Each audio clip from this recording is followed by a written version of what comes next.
Hello and welcome to Women of the Middle East podcast. Women of the Middle East. This podcast relates the realities of Arab women and their rich and diverse experiences. It aims to present the multiplicity of their voices and wishes to break overdue cultural stereotypes about women of the Middle East. My name is Amal Al-Malki. I'm a feminist, scholar, and educator. This is Women of the Middle East podcast. Dana Dajani, Palestinian actress and poet, and much more. So tell us more. Who is Dana Dajani? So I ask myself this question quite often, who is Dana Dajani? And I like to turn to the page when I ask myself this question, because for me, writing is a practice of self-organization. Every time I attempt to answer it differently. Sometimes it's in a poem of metaphors, and sometimes it's like a list of these are my titles and these are the projects under my titles. So I'm constantly checking in. Who am I today? Who am I right now? In broad terms, I can tell you I'm a Palestinian American spoken word poet and theater maker. My background was in theater. I was constantly presented with scripts that I felt didn't represent me or the stories that I wanted to tell. And when I graduated from my BFA in theater, I decided to put together a manifesto. And in this manifesto, I wrote that I will not be part of telling stories that are Islamophobic, that are misogynistic, that are violent, that promote anything other than the values that I stand for, and I outline them for myself. And so this has been the framework that has governed my work in many different fields. So whether on stage or writing music, performing poetry, presenting events. Dana, we can display our identity in different ways through the cuisine we adopt, the clothes we put on. And you come from an ancestry of strong Palestinian women who have done that. And I can tell you, I'm a huge fan of Sahar Khalifa, for example. I've been taught about Palestinian women's resistance through her work and through her novels. How does Dana carry her identity? For one, Tatriz is a way that I keep Palestine close and wear my heart on my sleeve, as it were. Wearing the kafiyah, jewelry, Palestinian jewelry. I'm so proud of my heritage. I let it color my identity, because the funny thing is when people see me in public, I've gotten all sorts of questions. Are you Native American? Are you Persian? Are you French? Are you Mexican? Are you Spanish? Are you Italian? You know, I look culturally ambiguous. So I strive to eliminate all doubt. I'm a Palestinian. Yes. I'm very proud to be Palestinian. Definitely with the, aesthetic I surround myself with, I like to represent my Palestinian identity. In eating our food, in listening to our music, in asking our elders to tell us stories of their past, of their time in Palestine, how they left, the memories they still have from the land, in recording those stories of my grandmother or family friends, for example. This is a big part of how I keep my culture alive and close to me. The Palestinian identity, especially for the generations that did not live in Palestine, didn't feel and go through the displacement, the oppression, but still all of those are part of their DNA as well. But the Palestinian identity is constructed out of memory. And you just spoke about the stories that were told, about Palestine. Tell me a bit about that.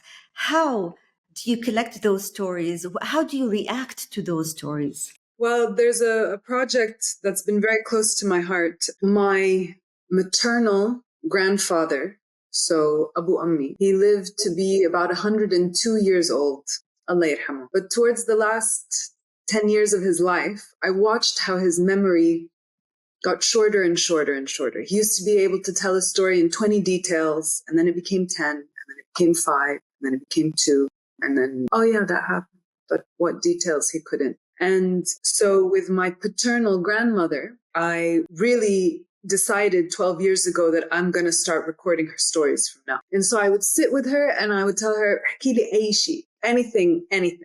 And I would start to write them down and record these stories. And at some point she started to tell me, عندنا فيديو من هالمشهد صورنا الشيء.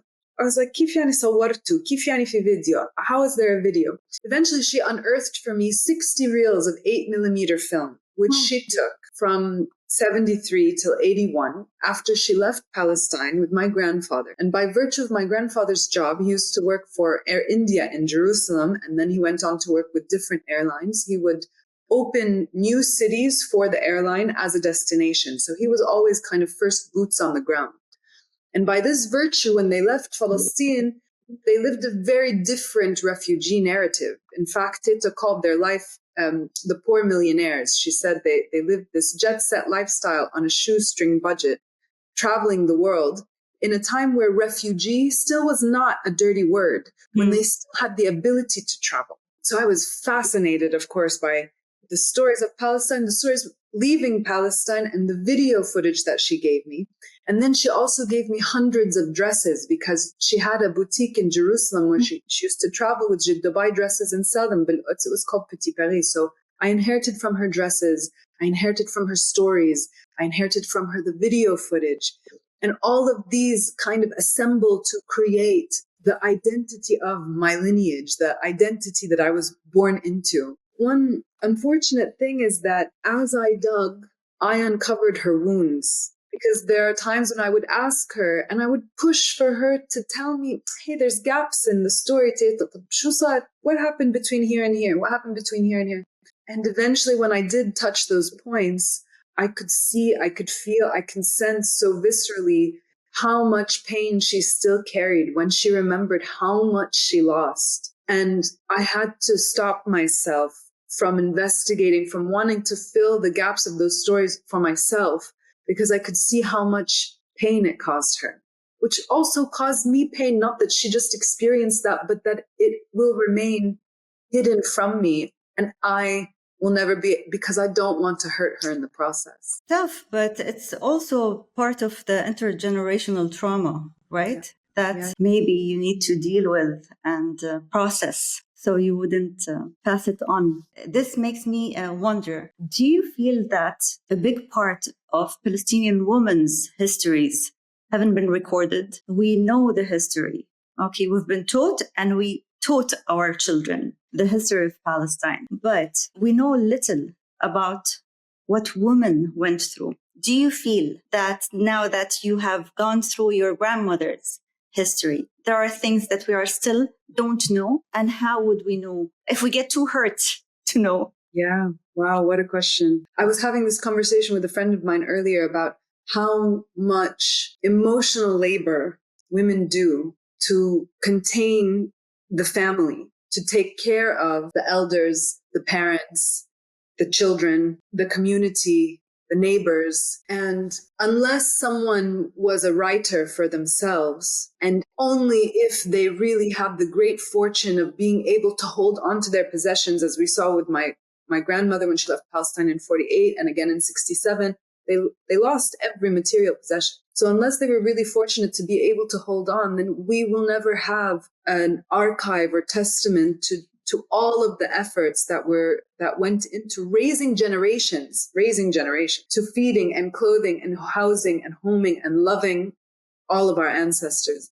Because of this, the breadth of this emotional labor, and because the home is a space for, it's not a space for contracts, it's a space for conversation. So it's our oral histories, it's all of the learning that was passed on through song, through here, let me show you, stitching, doing things by hand, preserving the food for the spring season or for the winter season, harvesting the food, cooking the food, taking care of the children, taking care of the animals, taking care of the land, all of those things, they didn't need to be documented. It's here, let me show you with your eyes, with your hands. There is no telling how much we've lost.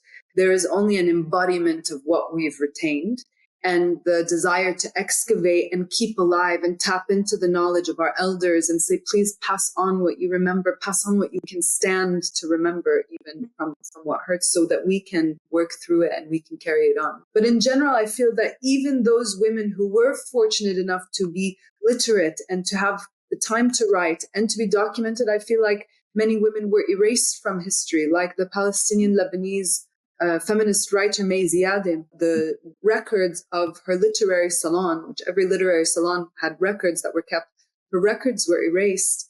And because she wrote under a pen name, people weren't quite clear for some decades that the breadth and scope of her work.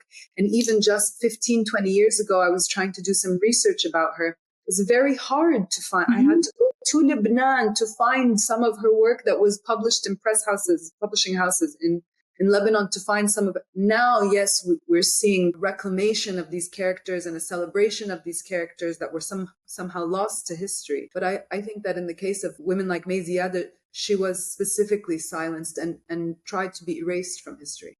Yeah. And this covers women in different fields, right? But because there are women researchers now who can stand at par with men on equal footing, saying, I'm using the same qualitative or quantitative tools you're using. And this is why, we started to be heard, whether in academia or research or scholarship, but also in arts and storytelling, right? So it's evident that you believe in the power of the word, the power of storytelling, and we tell our stories differently. Did you choose this vehicle of communication or mode of communication because it offered you something that other modes didn't? Why poetry? So my first love was, I say theater, but actually my first love was reading. And reading turned into a love of speaking, reading out loud, which turned into a love of theater. And I still had that love of writing, which also related to reading. I studied theater, and a year or so after I graduated, I moved to Dubai, where there was no theater scene, but there was a poetry scene. And the commitments required to do a production are many, from financial resources to a space to commitments from cast and crew. There's so many moving parts and variables. But I had the idea of scaling down my theatrical performance to not just a one-woman show, but poems which can be vignettes, which can be bite-sized scenes through which I can approach different topics through character. Because one of the things that when I did turn to poetry, I realized that slam poetry and spoken word in general is really influenced by the United States. So much so that the spoken word poet in Japan and the spoken word poet in Argentina perform with a Philly accent. They perform with the same American accent that they've seen other American slam poets perform in, which makes the form homogenized. Even if they're talking about different things, it sounds the same. So I thought, how can I break this repetition in the form? I'm going to bring theater. I'm going to bring character. I'm going to bring accent and gesture and the theatricality. So it wasn't intentional that I turned to theater. It was that I turned to poetry. It was what was around me. And bringing theater to poetry created a form that felt so authentic to me, because I had always written poetry growing up, and it just became like the space where these two worlds meet, and it was very exciting for me to see what happens there. And you were in the middle, and you felt that this embodiment is you, right? Because poetry, it doesn't appeal to the logical mind. Poetry appeals to the emotional body. If I want to have a conversation with you and we both have very different ideologies, our minds will battle each other until the end of time if we believe that we are right and we're not open to feeling compassion, feeling empathy, feeling that what you're feeling is real and valid. And maybe there's a way that we can both meet again in a middle space. So this is why poetry really appealed to me, is because logical mind goes offline, heart opens up to listen, because it's speaking to the subconscious. And in that space, story really connects to anyone, everyone. You're a Palestinian American, so the story you tell isn't yours only. In the global sense of narratives, a contested one. It's the story of the people rather than being the story of the powerful. How do you think we can expose the historical fallacies and the colonial narratives about Palestine? I think that there are many ways to do that. One way is spotlighting history as we have experienced it, because we know that history has been rewritten by the victors. And in this way, we've all been living, they say we're living in a simulation. Doesn't mean we're living in a computer simulation. What does it mean? It means that we're living in a simulation of reality. We're living with facts that shape our context of reality, facts that are not true. And in this way, we're living in a simulation of reality because we're not living truth. And so I think that our task is to uncover those real stories, and then also to find a way to accept, even if they happened hundreds of years ago, even if they happened 1,000 years ago, to still say that we are the inheritors of that history, of that legacy. We acknowledge it, we take somehow responsibility for it, and we choose to readjust reality to be in line with what really happened and not in denial of it, and not in complete remorphing of the reality that we live in. And I'm so grateful to social media because 10, 15 years ago, it's like, how do we get more people on board to come out and say that this is who I am and this is what I believe in? We don't need to surrender our agency to leaders who are meeting behind closed doors, who are very privileged, who really don't have the majority on their mind. So I'm so grateful that social media has come out to be such a democratic platform, although we can't say it's entirely democratic because we see censorship and we see control and we see biased media and we see the phenomenon of echo chambers, where we're just speaking to our own crowd and we're really not informed of what's happening on the other side of the fence. So it's not entirely democratic. And I think that it would be wise for particularly the Arab region to invest in an alternative. I don't want to call it a social media platform. I want to call it a civic engagement platform, because this is what we want to be doing on our social media. We want to have a meaningful way for civic engagement. And yet our social media platforms are about aesthetics and they're about commercial sales. It's a sales platform. Then we get to numbers. So numbers become the bottom line. And if it's about numbers, then it's competitive. It's not collaborative. So the whole framework of social media doesn't support us to do the things that we want to do with social media, which is to connect and engage as global citizens, which the internet has made so clear that we are. It used to be that I don't know what's happening over there. That other is strange. And now we see just how clearly we are all unified and connected. What can we do for Gaza? And this is my final question. Well, I really enjoyed the conversation with you. There are many things that we can do for Gaza. For one is to keep educating ourselves so that we don't slip into the illusion again that the West is best, that the West knows what's right. There needs to be a reclamation of the Arab identity, pride, and unity in the region as a whole. So finding ways to support include raising awareness, include fundraising, include creating opportunities to celebrate the Palestinian identity. We are always connected to haram, masakin, mazlumin, and it's true. But we also need to be very proud of who we are and the strength of our characters, the integrity of our history, the love of our ancestors, all of these things we need to keep alive. And also recognize that the change that will come, and it is coming, will require sacrifice from everybody. Right now, we see Gaza are sacrificing their lives. For the global change that is to come, we will all have to sacrifice something. Some people right now are sacrificing their Starbucks. Thank you. That's amazing. But ultimately, we will have to sacrifice and make decisions of, is what I'm doing in line with the benefit of the whole? Is it in line with the greater system change that I want to see? Because Gaza is setting off a decolonization movement that we're going to see unravel around the world for years to come. And so it's about understanding the vision and the mission that it is our time and our duty to do this and help really heal this global wound. It is a global wound of colonization, and the last remaining stance is in Palestine. And when it is eradicated, we will see a big shift happen globally. There's always a silver lining to things, even this horrible thing that's happening now, the genocide in Gaza. But I would say, of course, there's a global empathy, but more than that, there is this awakening of identity. I can see it in the generation of my kids. We gave them a cause to fight for. Those kids belong to a generation that is based on consumerism and on privilege, really. I love the fact that they understand and they talk about humanity in the language that We want them to adopt not the UN's language, not the global language that was imposed on us, and its hypocrisy and double standard was exposed to us. And I'm really happy to see the younger generation, standing up and having their own vocab to explain it to the world.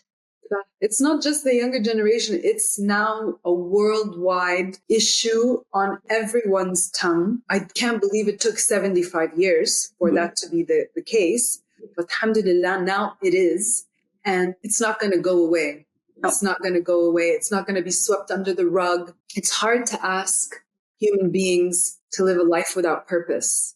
And we are sold that our purpose is to accrue material wealth and gain assets. But when you do that and you find that you're still losing here, you still don't feel good, only then can you realize, what's important is a value far beyond something that I can fit in my hand. It's justice, it's liberty, it's health, it's happiness, it's my integrity, it's my word, it's all of these things. And so for the youth to also have that wake-up call that it's not just about the latest dance on TikTok or the newest iPhone or whatever, that there are people that are suffering and that you can be part of the change of making a new world, one that is equitable and fair for all. That is a purpose to live for. That is the purpose. Dana, lovely to have you. I enjoyed the podcast. I got to hear some episodes leading up to this conversation, and keep up the amazing work. Thank you for spotlighting women from the Middle East and giving us a platform to share our stories. This is Women of the Middle East podcast. Thank you for listening and watching. To stay up to date with Women of the Middle East podcast, you can subscribe and don't forget to rate us. If you would like to contact me directly, you can do so on Instagram or via email.